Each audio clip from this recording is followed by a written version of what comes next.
Okay, so I just had a bunch of stuff get deleted, so I'm kind of angry. I'm going to go through these slides kind of quickly because, again, I just recorded them and then stuff happened. Okay, so where we had left off. So we had light, right? So we had shown that for the most part, light behaves like a wave.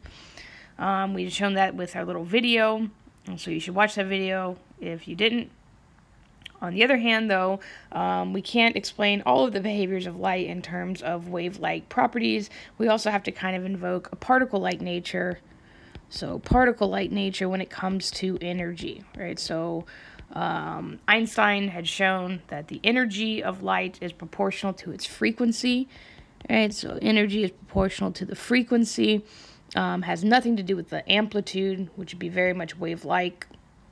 And so this energy is kind of delivered in little packets that he called photons or quanta, okay?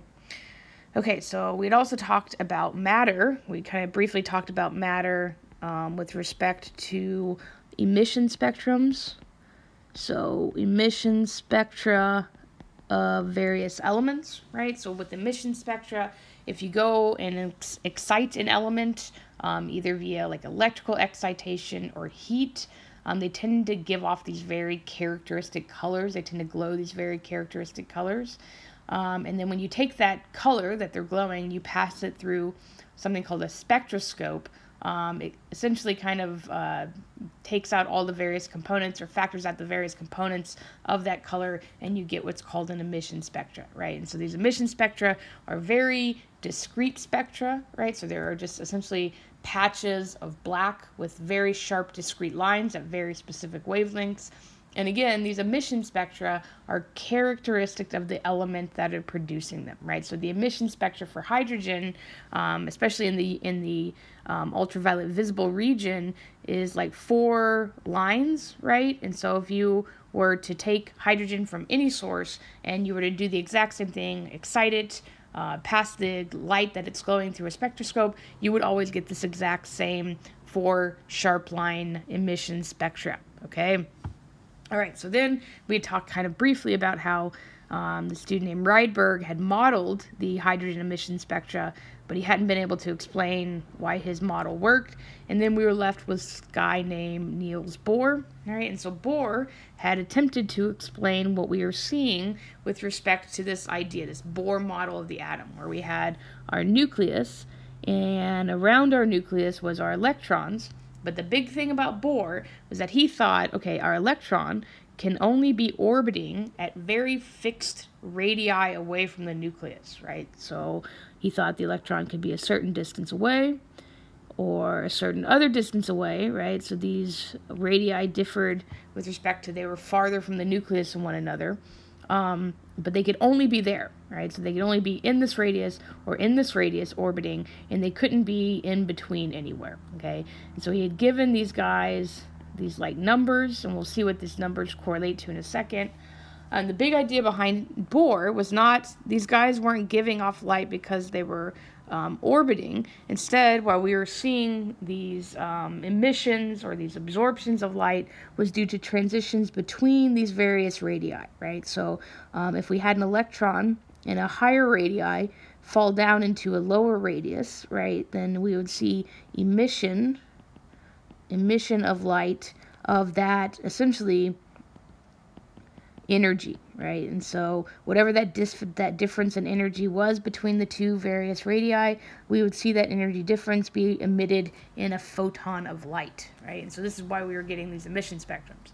So Bohr himself could not quite explain why these electrons, because he imagined that they were orbiting the nucleus like the planets orbit the sun, why they weren't continuously giving off white light. So he called this like a peculiar mechanical stability that he couldn't quite explain.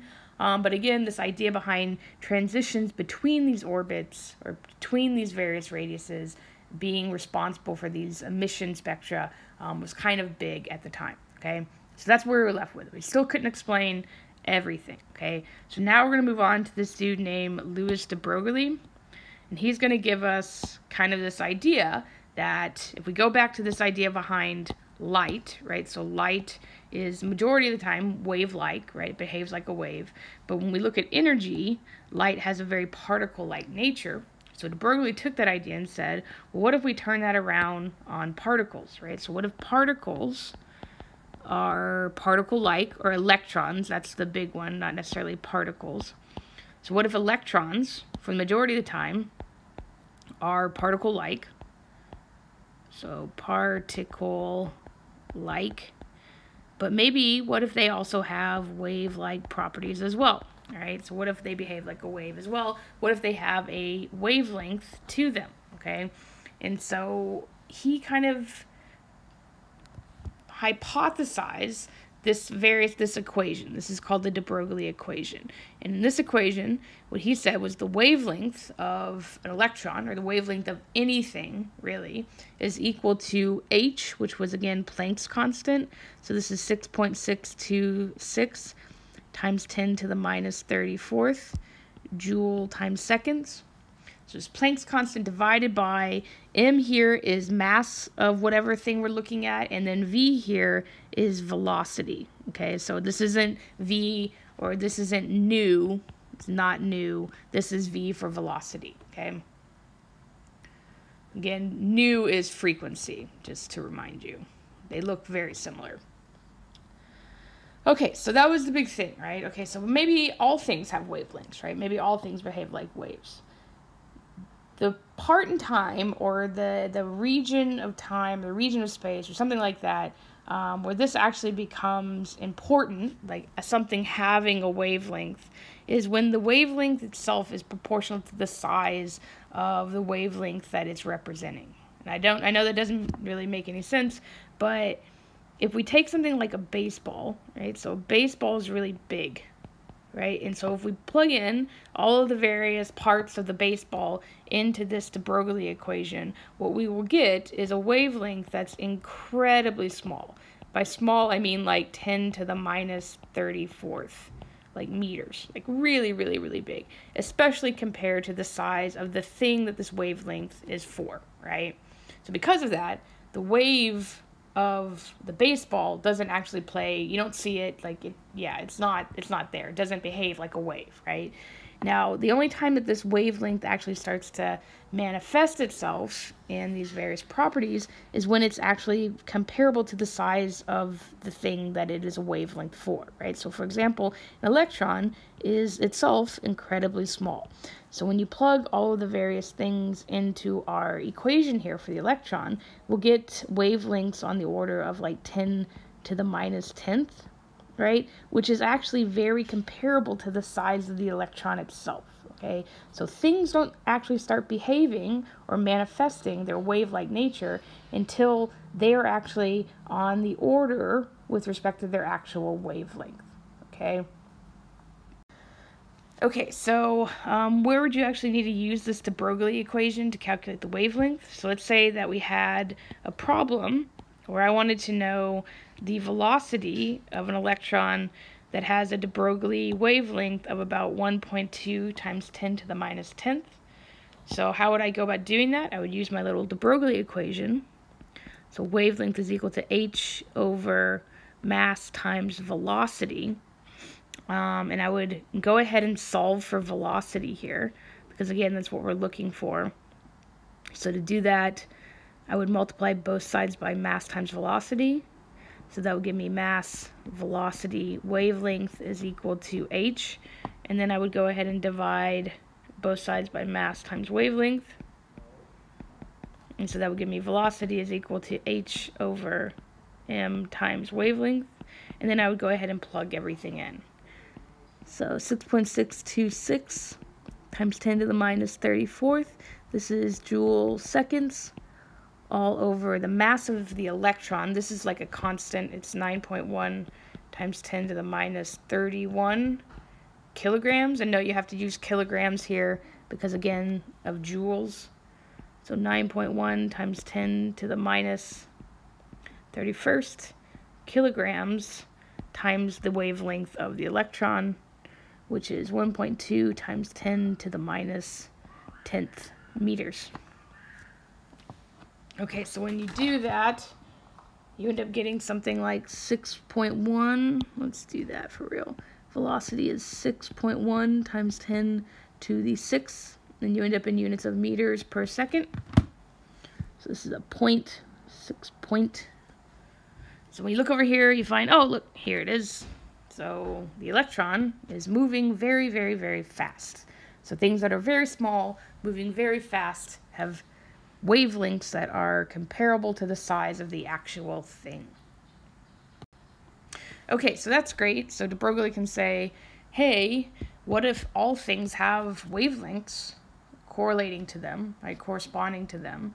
But how do we actually prove that, right? So how do we prove that the electron has a wave-like nature? It has a wavelength that manifests itself.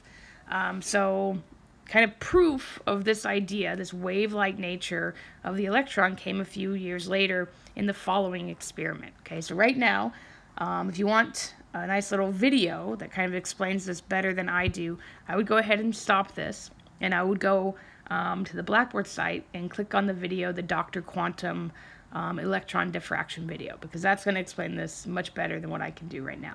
But I will try as well. Okay, so go do that. If you're not, then stick with me and I will explain exactly what happens in this experiment. Okay, so let's imagine we had a source of electrons, right? So we have some sort of electron source and we are shooting them at a barrier. All right, so we have a barrier here, and it has two tiny slits in it, right? And these two tiny slits are fairly close to one another, right?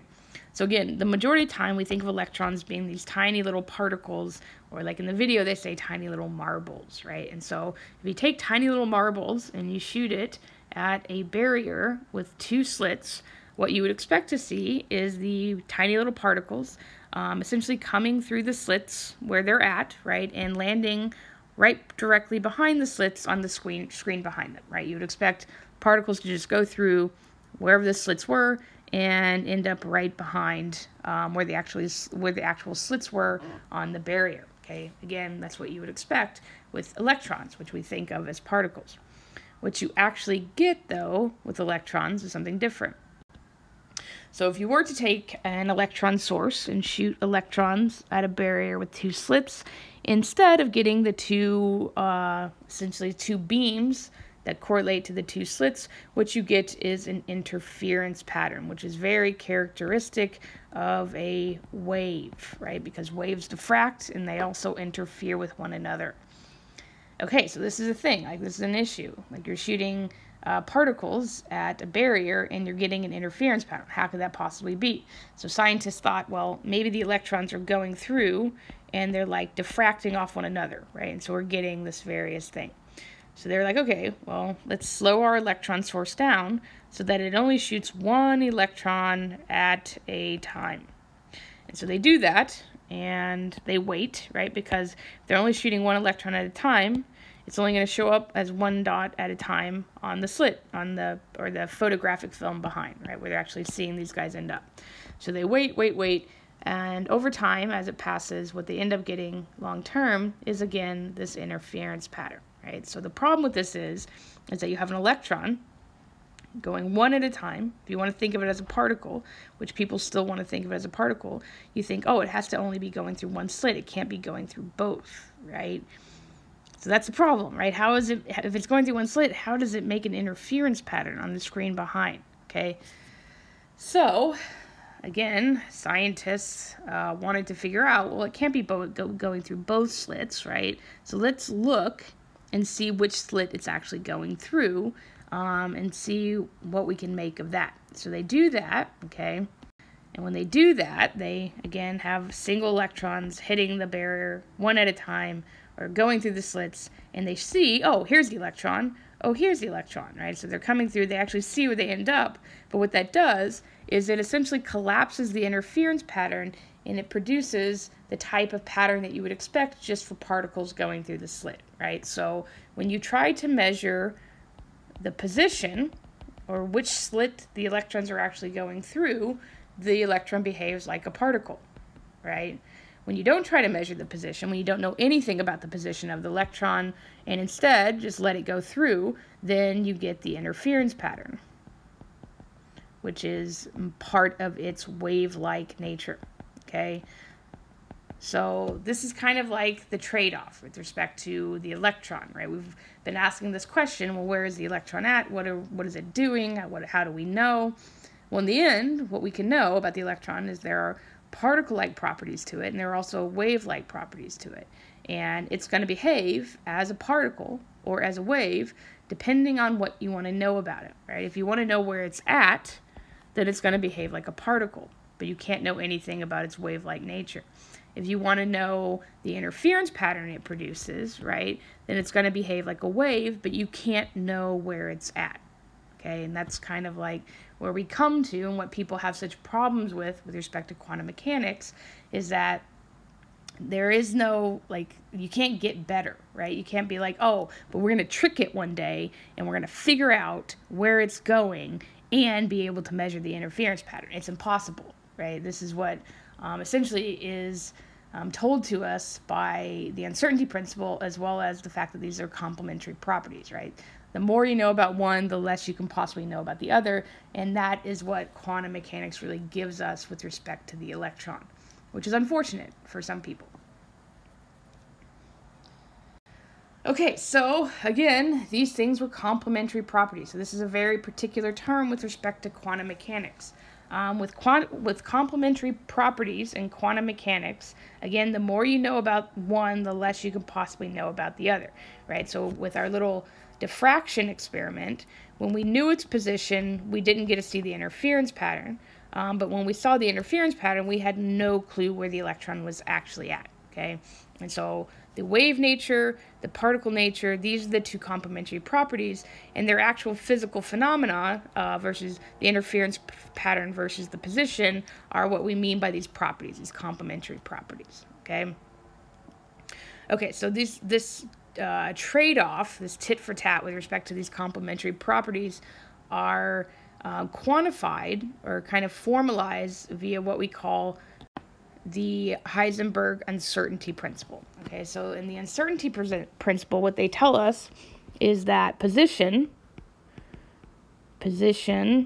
which is part of the particle-like nature of the electron, and velocity, which is part of the wave-like nature of the electron, these are our two complementary properties that we deal with in the Heisenberg uncertainty principle. Right? And so what it states is that the uncertainty in position, and that's what this delta x means, it's not change in, but instead is uncertainty. So uncertainty in position times the mass of the electron times the uncertainty in velocity. So this is uncertainty in velocity are greater than or equal to some finite number, right? And so what this is really telling you is the smaller the uncertainty in position, so the more we know about the position of the electron, the larger the uncertainty in velocity, so the less we can possibly know about its velocity, right? The more we know about the particle-like nature, the less we can know about its wave-like nature, and vice versa. And so again, these guys are kind of inversely proportional to one another. The more you know about one, the less you can know about the other. Again, the position of the electron is part of its particle-like nature, whereas the velocity of the electron is part of its wave-like nature. And that is what we're kind of left with. This is going to determine how we imagine these electrons, and not imagine them, but how we envision them occupying the region of the atom around the nucleus from here on out.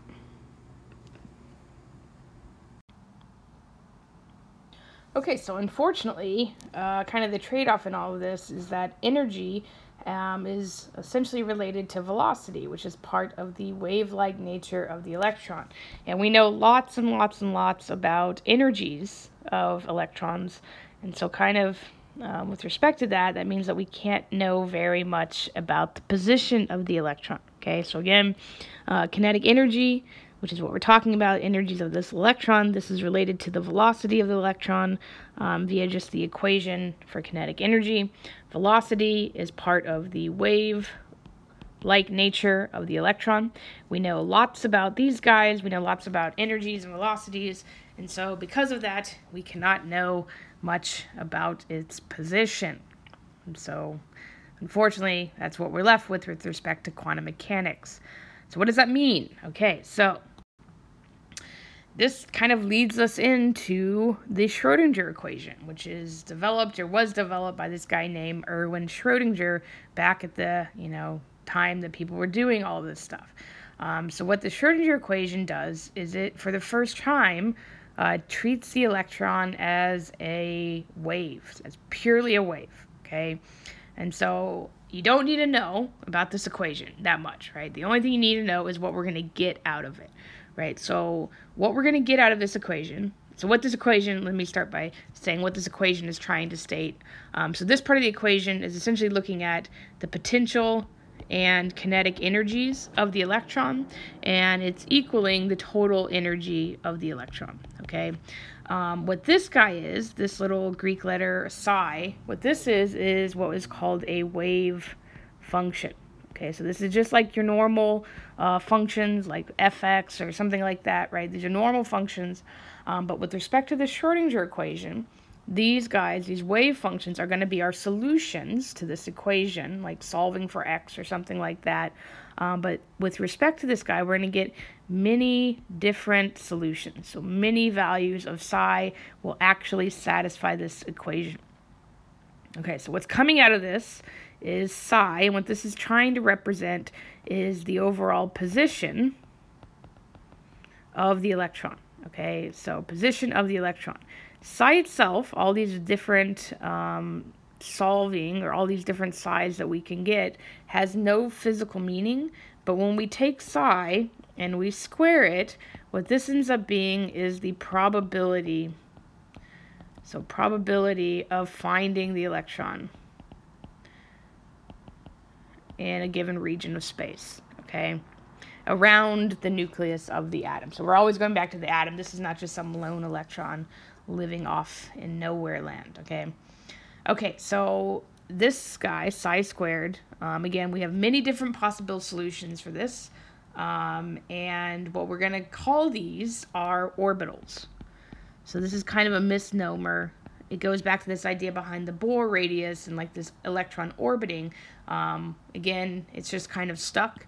So these psi squares, these probability distributions, we're going to call orbitals.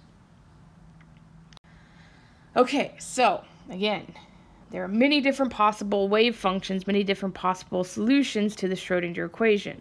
The wave function itself has no physical meaning, but the wave function squared is going to give us our probability distribution of finding the electron in a given region of space around the nucleus, okay?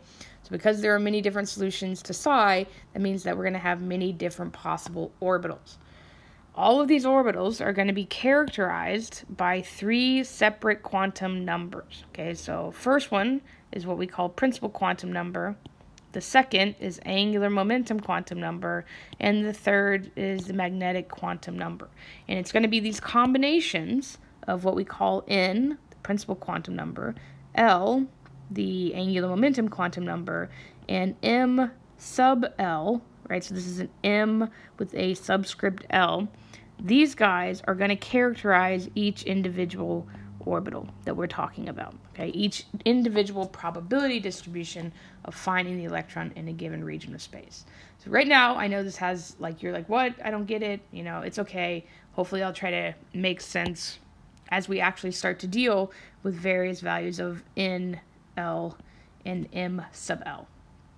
Okay, so we're going to start by first talking about N, the principal quantum number, and what it is essentially going to specify about the orbital. Okay, so N, again, called the principal quantum number, what it is going to tell us about the orbital is it's going to give us the energy of the orbital, right? So overall energy of the orbital, as well as the overall size. And I don't mention this up here. So this will also give us an idea about the size of the orbital. Okay, so with all of these quantum numbers, they are all going to be integer values, right? So it has to be a 1, a 2, a 3, or 4 integer values, right? They're all going to have rules with respect to what number it can actually be. So for n, our rule is that n can be any integer greater or equal to 1, right? So n can equal 1, it can equal 2, it can equal 3, and so on. N cannot equal 0 or anything negative, right? So anything negative is forbidden with respect to n. So these guys do not count. So the only values that n can take on are 1, and then in theory I think out to infinity or something like that, but we don't usually get out there. Okay, so again, that's the rule with respect to n, the values that it can take on. Number 2, another thing to note is that the larger the value of n, the more energy the orbital has. Also, the larger the value of n, the larger the orbital. Okay, so the bigger n, the more energy, the bigger n, the larger. Okay, and then one more thing. So what this n kind of represents, if we go back to the idea behind the Bohr model of the hydrogen atom, was those radii, those fixed radii, right? So instead of drawing them like Bohr did, what we're going to start to draw them more like is like this nice little energy diagram, as we have energy here on our y-axis, and we're increasing our principal quantum number here. These were essentially those Bohr radii. Okay, so n equal 1 was the one closest to the nucleus, n equal 2 was the next one out, and so on and so forth. So again, as n gets bigger, we're going to increase in energy, right? We're going to also increase in size. Also, as we increase n, what we're going to see is the energy spacing between the orbitals is going to get smaller, right? So for example, going from n equal 1 to n equal 2, we're going to get a certain energy spacing here. As we move up to n equal 3, that energy spacing between the two levels gets smaller, and it's going to continuously get smaller as we continue to move out, okay? So n can be any integer value from 1 to, I think, infinity. N tells you about the energy and the overall size of the orbital. The larger n, the bigger the orbital, the more energy. And then as we increase n, the difference or the distance between the orbitals is going to get smaller. The energy distance, I guess, between the orbitals is going to get smaller. Okay, so again, principal quantum number. Number 2, with respect to our quantum numbers, is the angular momentum quantum number. So we give the angular momentum quantum number this little denotation by the letter L. So what is L going to tell us? What is the angular momentum quantum number? So overall, what L gives you is the shape of the orbital. Okay, so each orbital is going to have its own characteristic probability distribution or shape, right? And so L is going to tell you what that shape is, essentially. So again, there are rules with respect to the values L can take on. So it can have integer values from 0 all the way up to n minus 1. Important to note here that L depends on n, right? So whatever n you have is going to tell you what values of L are possible. And then also important to note is that I think at the time people thought it would be confusing because, right, we're using n's with 1, 2, 3. If we were using L's, with 1, 2, 3, or whatever we're going to be using, so on and so forth, then when we talked about an orbital, we would call it the 1, 1 orbital or the 1, 2 orbital. So people thought that would be confusing, and rightly so, it would be confusing. And so because of that, each number for L is going to be essentially represented by a letter, okay? So, and I'll tell you which numbers represent which letters in a second. So there are, for us and our intensive purposes, there are 4 orbitals or 4 letters that we need to know. So the first one is the s orbital, p orbital, d, and f, and these correlate to L values. So L values here of 0 for the s orbitals, 1 for the p, 2 for the d, and then 3 for the f's. Okay, so L. L gives you the shape, and then it depends on n, and it can have integer values from 0 all the way up to n minus 1. Okay, so let's actually do a problem that utilizes this. Okay, so for example, let's say we have an orbital, and that orbital has n equal to 4 as the principal quantum number. So what are the possible values of L? So remember that L can be any value from 0 all the way up to n minus 1, right? So L can be 0, it could be 1, it could be 2, and then if we have n minus 1 here, that's 4 minus 1, which gives us 3, so that is the last one that we can be, right? So L can be 0, 1, 2, 3, which is n minus 1. So there are 4 possible values for L when n is equal to 4. Okay, so again, with these letter values, or these number values, L equal to 0, this is our s orbital, our p, our d, our f. So this would be, correct answer here would be D, and this would be S, P, D, and F.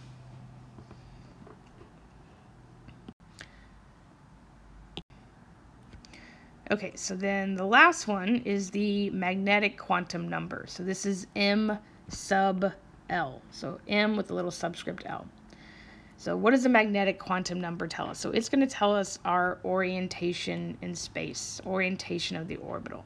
And when we start to actually look at these orbitals, hopefully that will make a little bit more sense, right? So what are the possible values for M sub L? So M sub L can take on, again, integer values from minus L all the way up to plus L. This includes 0. So for example, if I had a L equal to 2, so again, L equal to 2 correlates to the d orbitals, then my possible value for M sub L would be everything from minus 2, so minus 2, minus 1, 0, all the way up to plus 2, so plus 1 and then plus 2. Right, so integer values from minus L all the way up to plus L. So minus 2 all the way up to plus 2. And so again, M sub L is going to give us our orientation in space. That's not obvious from just listing these numbers. That makes very little sense. But what you should note is the values, the numbers of M sub L's that you get is going to tell you the number of orbitals present. So for example, for this L equal to 2, these d orbitals, there are 1, 2, 3, 4, 5. There are 5 values of M sub L. That tells you that there are 5 d orbitals. There are 5 separate, distinct d orbitals. And again, we'll show you that in a second.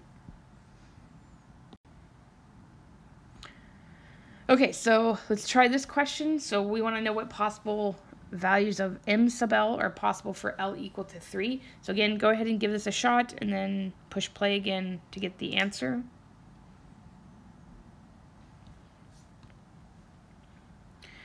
Okay, so we have an L equal to 3. Remember that our rules for M sub L are going to be all the way from, or integer values from minus L all the way up to plus L. All right, and so for us, with L equal to 3, M sub L can be minus 3, minus 2, minus 1, 0, plus 1, plus 2, plus 3. All right, so correct answer here would be B. And so hopefully you guys went back, or you remember from a previous slide, when we had L equal to 3, L equal to 3 correlates with the F orbitals. All right, so this, again, just the number correlates with our letter here. And what this tells you, the number of possible F orbitals is given by M sub L. So there are 1, 2, 3, 4, 5, 6, 7 separate M sub L values, right? So that tells you that there are 7 F orbitals. Oops. Move this guy down. Okay. All right, so those are our quantum numbers. Okay, so all these guys are going to start coming together, right? So now we know these rules with respect to our N, our L, and our M sub L values, right? So again, L depends on N, M sub L depends on L, okay? So now, if we start thinking about our possible orbitals, and again, these guys are all specifying a distinct orbital, then depending on what n is going to depend on how many various orbitals there are, right? So for example, if we had n equal to 1, then the only possible value of L would be 0, and the only possible value of m sub L would be 0, right? So what this tells you is that when n is equal to 1, there is only a 1s orbital, and there is only one of them, right? Because there's only one value of m sub L, okay? So n equal to 1, we only get one orbital. It is the 1s orbital because, again, 0 for L is equal to s. That's what we denoted. Again, that's no like physical thing. That's just our notation. And so we will denote this orbital as the 1s orbital. And again, there's only one value. Okay, so now what happens when n is equal to 2? Right, so we increase our principal quantum number. So when n is equal to 2, now there are two possible values for L. All right, so L can be anything from 0 all the way up to n minus 1. So n minus 1 here is 1. So there are two values for L. So because of that, our m sub L's are going to have different values, right? So for L equal to 0, our possible value for m sub L would just be 0, right? So this correlates with the 2s orbital, right? And again, there's only one of them. Whereas for L equal to 1, our m sub L's are minus 1, 0, plus 1. So there are 1, 2, 3, and L equal to 1 correlates with P. So we would call these the two P orbitals, and there are 3 of them, because again, there are 3 separate values for m sub L. So as we increase the principal quantum number, we're going to start to increase the number of orbitals that are allowed, right? So if we move up to n equal to 3, now we have 3 possible values for m sub L, L, pardon me, 0, 1, and 2, and then these guys all have different m sub L. So this would be 0, these guys would be minus 1, 0, plus 1, and then 2 would be minus 2, minus 1, 0, plus 1, plus 2, right? So what does this correlate to? So this guy would be the 3s orbital, and there would be only one of them. This guy would be the 3p orbitals, and there would be 3. And then this guy would be the 3d orbitals, and there would be 1, 2, 3, 4, 5. There'd be 5 of them, right? So when we just denote these orbitals, we always put the principal quantum number first, and then whatever orbital or whatever value of L it is second. And we do that by the letter, okay? So that's where the 3's are coming from. And then the letters are, again, coming from the various values for L that I'm looking at. Okay, so now some vocabulary with respect to this. So when we have orbitals that have the same value of n, they form what is called the same shell, the same electron shell. So for example, for our n equal to 1, there was only one orbital, and it formed its same electron shell, right? N equal to 2, though, had multiple different orbitals. It had a 2s and a 2p, and there were 3 of them, again, and so all of these guys were in the same electron shell. Now, if we have different orbital types within a shell, we call those different subshells, right? So what do we mean by orbital types? So if I move down to n equal to 2, or this is what we've been talking about, I have a 2s orbital, and then I have 3 2p's. These are different orbital types. That's what they mean by this. And so these guys, the 3 of these 3p's, they're in the same subshell, because there are 3 different orbitals that match this 2p, but the 2s and 2p, they're not within the same subshell. Okay, yeah, so again, just vocabulary, and that's not necessarily super important. This stuff, though, understanding this stuff is kind of important. Okay, so let's do a question. And so you'll probably see a very type of similar question. This is a very popular question on exams and quizzes, etc.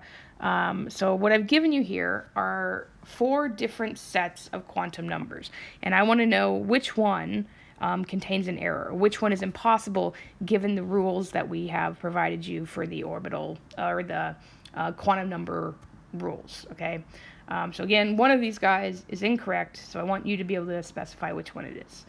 So go ahead and stop this, think about it, and then come back for the answer.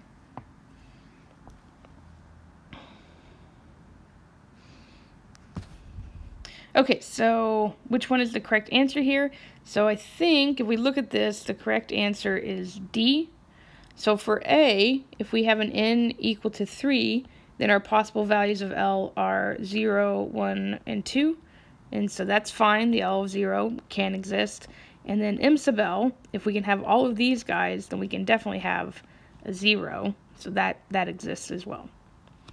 For n equal to 2, so n equal to 2, our possible values of L are 0 and 1. So that matches. And then if L is equal to 1, then M sub L can be minus 1, 0, 1. So this one works out too. For n equal to 1, there's only one possible value for L, that is 0. And if L is 0, then there's only one possible value for M sub L, that is also 0. So C is good. So now what happens with respect to D? So if n is equal to 4, L can be 0, 1, 2, 3. So that fits.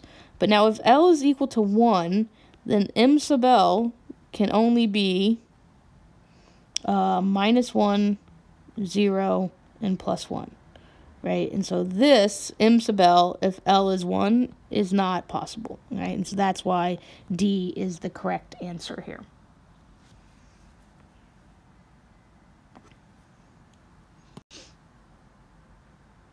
Okay, so now we've got these orbitals. We've got all these quantum numbers. We don't really know what we're actually trying to be specifying here, right? So again, these sets of quantum numbers, these n, L, and M sub L, are supposed to be specifying an orbital, all right? And we've already talked about these wave functions by themselves have no physical meaning.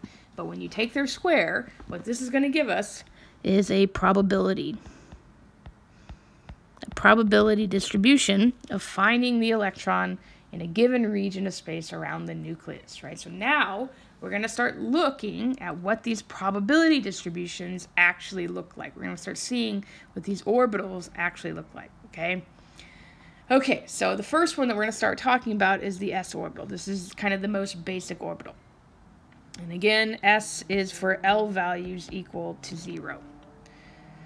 Okay, so first way that we look at this, we're going to look in three-dimensional space, so x, y, z. This is what we are given here on the far left, okay?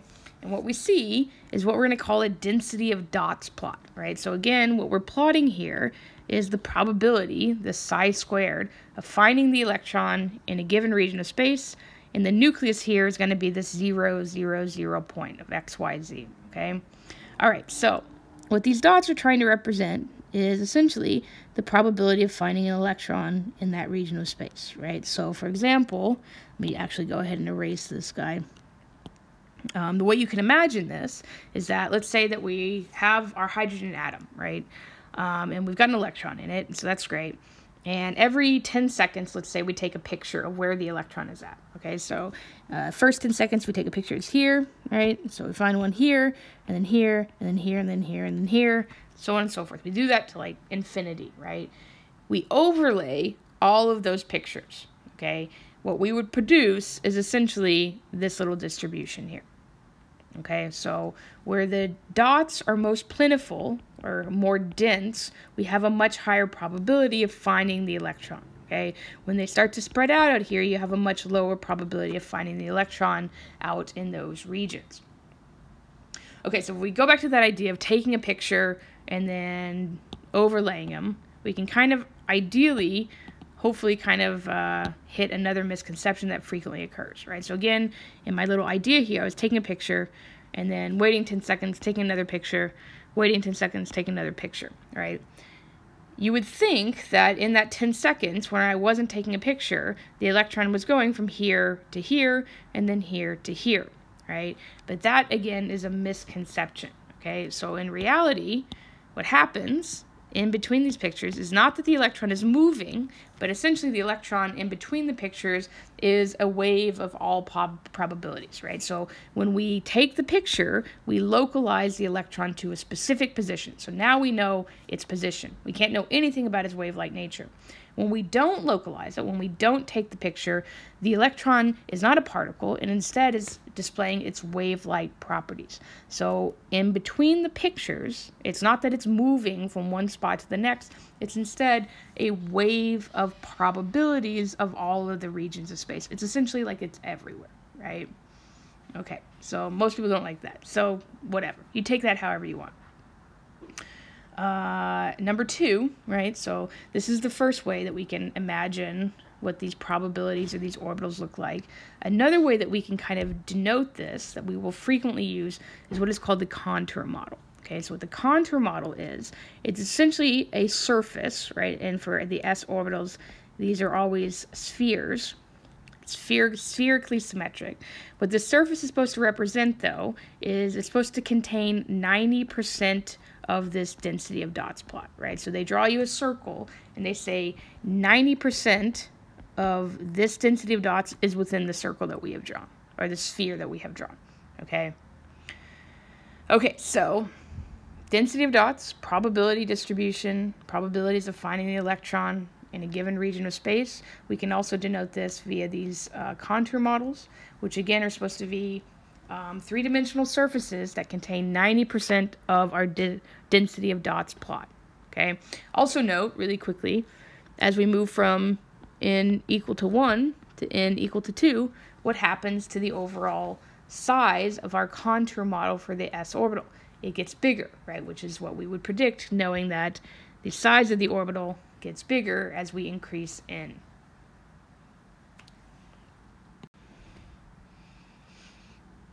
Okay, so another way that we can kind of idealize these probabilities, another little graph that we can look at, if you will, is what is called the radial density plot. Okay, so the radial density plot is a little bit different than what we were looking at before. So what the radial density plot is trying to do is it's going out a certain distance from the nucleus, right? So let's say the nucleus is here. It's going to go out, and what it's going to do is it's going to essentially find the probability in that thin spherical shell that distance from the nucleus. And that's what it's going to plot on its little radial distribution plot, right? As we go out farther, we're going to get a little bit more of a shell, and we're going to be looking at a little bit more of a shell, but the density is going to decrease because, again, that's what happens as we move farther from the center, okay? So what we do here is we plot this, again, probability of finding the electron a given radius from the nucleus, okay? And that's what we get in these probability density or radial distribution plots. So note, with respect to all these plots, we do get a maximum probability, right? And so for hydrogen, this is 0.5 angstroms.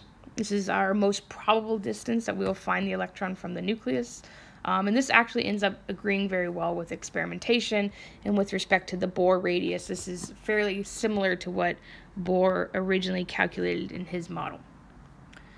Okay, so that's, okay, what does that mean? Who cares? Radial distribution or radial density function, we will come back to in a second. So don't forget about this guy. One other thing I wanted to note is what happens as we begin to increase in with respect to the s orbital, right? So for the 1s orbital, it is perfectly spherically symmetric, right? So it forms this nice perfect sphere. But when we go up to the 2s orbital, what we see is the introduction of what we will call a node, okay? So if we go back to the idea behind waves, right, and I can draw a nice little wave, a node represents the region where our wave crosses through 0. Right? So if we're imagining the electron as a wave, then again the node would be the same thing. It's where it would cross through 0. But if we were squaring a 0, we would also get a 0, right? And again, the square is supposed to be the probability. So with respect to nodes in these various types of orbitals, what that represents is a region of space that has 0 probability of the electron actually being, okay? And so the 1s orbital does not have a node. But when we go to the 2s orbital, we do see the first introduction of the first node, okay? So we do get a node. And again, that is a region of space where there is 0 probability of finding the electron, okay? As we move out to the 3s orbital, we see 2 separate nodes. Okay, so we can kind of follow that same thing. For the 4s, we would see 3. For the 5s, we would see 4. So it's always in -1 number of nodes that we are entering whenever we start to increase the principal quantum number. Okay, so radial distribution plot, most probable distance from the nucleus, and then as we increase n, we're going to increase the number of nodes, and a node is a region of space where there's absolutely 0 probability of finding the electron. Okay, so those are the s orbitals. We can look at the p orbitals the exact same way. So for p, L was equal to 1, right? So this was our p orbital. And then for m sub L, we had -1, 0, and +1, okay? So now the p orbitals look like this, right? We call these dumbbell shapes. Dumbbell. I don't think that's how you spell dumbbell, but dumbbell shape, okay? So what you get is this nice dumbbell with a node directly at the nucleus, okay? So the p orbitals, even in their lowest energy or lowest principal quantum number, actually already have a node in them. Okay, so again, the L value, right, the angular momentum quantum number, that was always supposed to tell us the shape. And now it does, right? So for L equal to 0, that was our s orbitals. They were nice and spherically symmetric. Now for L equal to 1, these are our p orbitals. They are dumbbell shaped, and they all look this exact same shape, right? So now what was m sub L supposed to tell us? So this was supposed to tell us the orientation in space. So now we can demonstrate that with our p orbitals, right? So there are 3 of them. There are 3 2p orbitals, right? And the only way they differ from one another is which axis they lie along, right? What is their orientation in space? So we call the pz essentially is the p orbital that lies along the z-axis. The px is the same exact shape, but it lies along the x-axis. And then the py is, again, the exact same shape, but it lies along the y-axis. So these guys correlate with these different values of m sub L. So it's nice, right? That's what we told you. The orientation in space. That is what m sub L is supposed to be telling you. Okay, so we can continue to move out, right? So those were the p orbitals. There were 3 of them, and they only differed with respect to the axis that they lied along. Now for d orbitals, this is a L equal to 2. So we had m sub L values of -2. I'm going to run into this, -1, 0, 1, and 2. So there's 1, 2, 3, 4, 5. These are the 5 d orbitals, right? Again, d, we call these kind of like clover leaf. They are all clover leaf shaped, right? Except for this odd one. This is a dumbbell with what is called a toroid. I don't think I'm spelling this right either. It's this donut around the center, okay? There's a special word for it. So they're all cloverleaf, and again, the only way they differ from one another is what axis they lie along, right? So the dyz lies in the yz plane, xz plane, xy plane, and then x squared minus y squared lies along the x and y actual axes, and this is dz squared, which is the weird shape, okay? What do you need to know about the d orbitals? Not much, right? Maybe know that they're cloverleaf shaped, because that's kind of neat. You need to know that there are 5 of them, but past that, you don't need to know much else about their various shapes or which axes they lie along or anything like that. And then finally, we come to the f orbitals. Okay, so L equal to 3 is our f orbitals. So possible values of m sub L are -3, -2, -1, 0, +1, +2, +3. So there's 1, 2, 3, 4, 5, 6, 7, 7 f orbitals. And these are what they look like, right? So they're super strange, and most people don't deal with them all that much, okay? So what do you need to know about the f orbitals? There are 7 of them, and they're weird looking, right? So just, yeah, we'll leave that like that. Okay, so kind of spent a lot of time talking about these orbitals, and that's great. All right, so now we have our little probabilities of where we can find the electron in a given region of space in an atom. How are we actually going to apply this, right? Where is this going? What are we going to do with all of this, okay? So again, the entire purpose of this was trying to explain the behavior of electrons in our atoms, okay? And when we put our electrons in our atoms, they are going to exist in these orbitals, okay? All right, so if we talk about hydrogen, right? So hydrogen, if we go back to the periodic table, has one proton in its nucleus. It has no neutrons. And then for the neutral hydrogen atom, it has one electron. So we are trying to figure out what this electron is doing, where it's at. So for all of these guys, all of these electrons are going to exist in what we call the ground state of the atom, which is going to be the lowest energy state, okay? And so because of that, for hydrogen, this electron is going to exist in the lowest principal quantum number in the lowest possible orbit, right? So for hydrogen, that would be n equal to 1. And so because of that, because there's only one type of orbital in the s, or in the one shell, then this would be in the 1s orbital. Okay, so the ground state for hydrogen, the one electron, is going to be the lowest energy orbital, which is the 1s orbital. And there's one electron in there, and so we can go ahead and write our little one electron. So this is what we call the electron configuration for hydrogen. There is one electron, which is what the superscript is trying to tell you, right? The one electron, and that one electron exists in this 1s orbital, okay? Okay, so what about the rest of the orbitals? Okay, so for hydrogen, what we find is, again, in the ground state, lowest energy state, our one electron goes in here.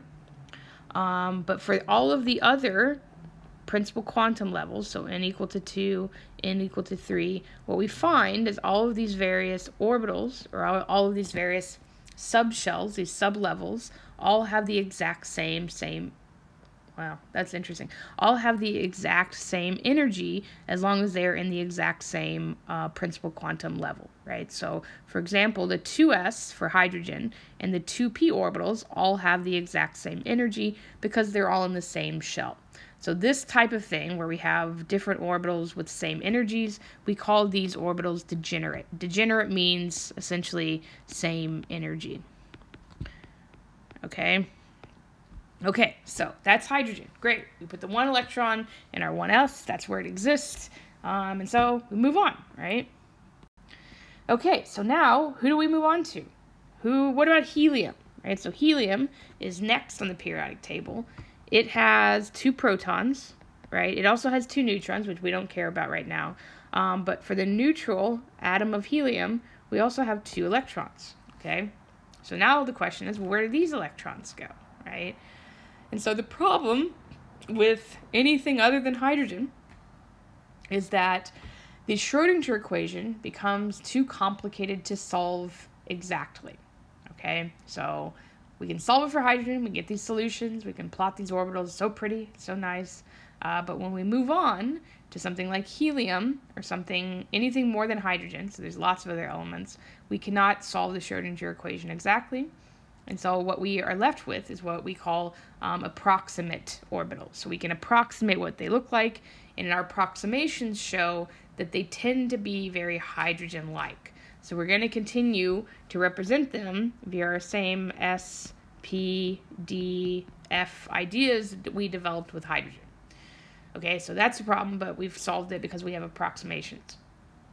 Another thing that we have to consider is the effect of another electron, okay? And then another thing is what we call energy splitting of sublevels, and we'll talk about that later. So we're going to focus right now on another thing that we haven't talked about, which is electron spin.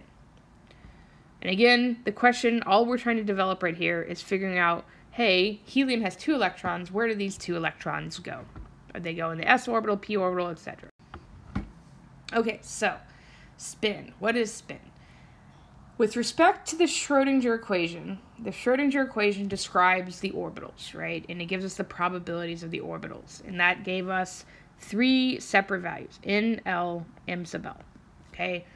There is a 4th quantum number, okay? That 4th quantum number is called m sub s, and what it refers to is the spin quantum number, or the electron spin. Okay, so where does this come from? So m sub s is a particular property of electrons. It does not come from the Schrodinger equation. It has nothing to do with the orbitals. Okay, and the way you can imagine electron spin is the following.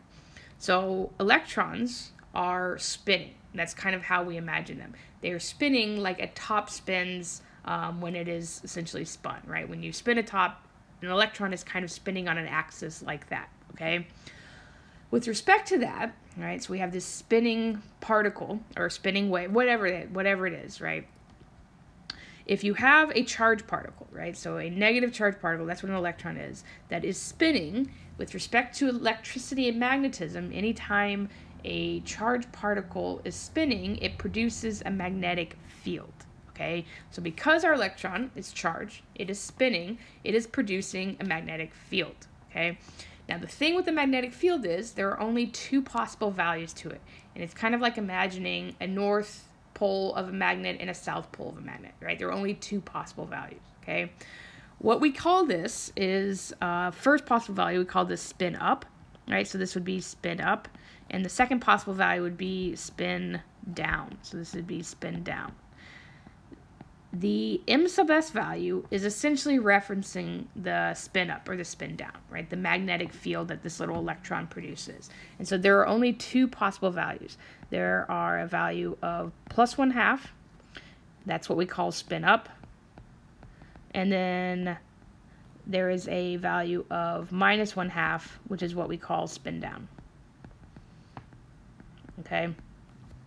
Okay, so because of that, again, this m sub s, the spin quantum number, not in the Schrodinger equation, but it is a particular property of electrons, and there are only two possible values.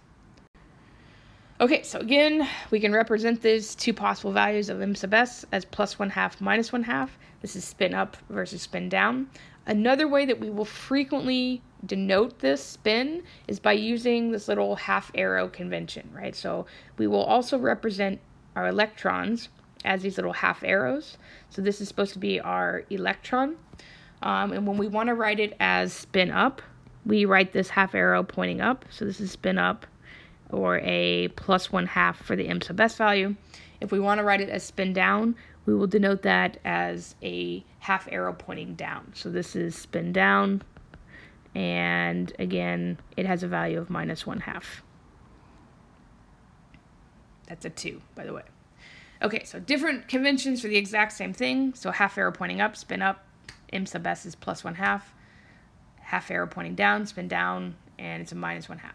And so again, what this is supposed to represent are little magnetic fields, right? So if we take an electron with a spin up and we combine it in the same region of space with an electron with a spin down, essentially those two magnets will cancel one another. And this is what we call spin paired.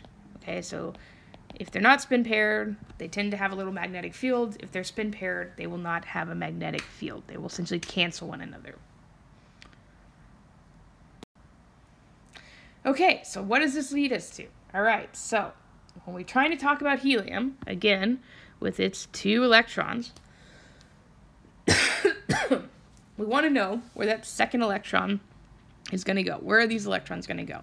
We know that for hydrogen, the one electron went into the 1s orbital, right? So the question is, well, are both of these electrons going to go into the 1s orbital for helium, or what's going to happen, right? So this leads us into kind of an important little principle, which is called the Pauli exclusion principle. And what it states is that no two electrons in an atom can have the same set of 4 quantum numbers. Okay, so remember, N, L, and M sub L are going to describe the orbital. And so now the big question is, what are the possible values of M sub S? Because that is our 4th quantum number. There are only 2 possible values. There's a plus 1/2 and a minus 1/2. And so the N, L, and M sub L are going to tell us the orbital. If we can't have the exact same set of 4 quantum numbers, then the last little bit can only be 2 possible values. And so the big ramification behind this is that you cannot have more than 2 electrons in an orbital, and they have to have opposite spins. They have to be spin paired. So no more than 2 electrons in an orbital. Okay, so what does that mean with respect to helium? Right, so again, helium has 2 electrons. We're trying to figure out where those electrons go. Right, for hydrogen, we know that the lowest energy orbital was the 1s orbital, right? So it had the ground state for hydrogen. And so now, what are the quantum numbers that actually define this orbital? So if we thought about that, we would find that for the 1s orbital, it would be described by quantum numbers of n equal to 1, L equal to 0, and M sub L also equal to 0, right? So for the first electron that we want to put in, so electron number 1, it can go into our 1s orbital, which again are described by these guys. Now, one value for M sub S would be plus 1/2, and so we move on, right? So this is where the first electron goes. What about the second electron, right, for helium? So again, same orbital, 1s orbital, 1, 0, 0, but now we have a value of minus 1/2, right? So that's where they both go, right? So we have the 1s orbital, and there are 2 electrons in them. Now, if we said there's a third electron, right, and we tried to also put it into the 1s orbital, then we'd have 1, 0, 0, but then there are no other possible values for M sub S, right? So we'd have to repeat ourselves. But the Pauli exclusion principle tells us that we cannot do that. So no 2 electrons can have the same set of 4 quantum numbers. If I tried to repeat myself here, then I would have essentially just repeated the first electron, right? So we can't do that. And so again, big ramification for this guy is that there are only 2 electrons allowed in a specific orbital. So the electron configuration for helium is 1s, and now there are 2 electrons in that 1s orbital. So this is electron configuration. And then if we wanted to draw what is called an orbital diagram, where we write our orbitals as little boxes, so we have a little box here, and we would call this the 1s orbital. For helium, there are 2 electrons, so we would represent our spin up electron with our little half arrow up, and our spin down arrow with our little half arrow down, and these guys would be paired. Okay, so orbital diagram are these little boxes where we draw our electrons as arrows. Electron configuration is this little denotation here where we have our orbitals and how many electrons are in each one. Okay, yeah, so what happens as we move out with respect to the orbitals, right? So for the 1s orbital, there's only 1 orbital, so therefore we can have 2 electrons. For the p's, though, there are 3 orbitals. And since each orbital can hold 2 electrons, then the p sublevel can hold a maximum of 6 electrons. The d orbitals have 5, each can hold 2, so therefore it can hold a max of 10. And then for the s, or the f, pardon me, there are 7, each can hold 2, so there's a max of 14 possible electrons in each of the various sub-levels. This is great stuff. Okay, so I'm going to stop here because I'm done talking about this for the day.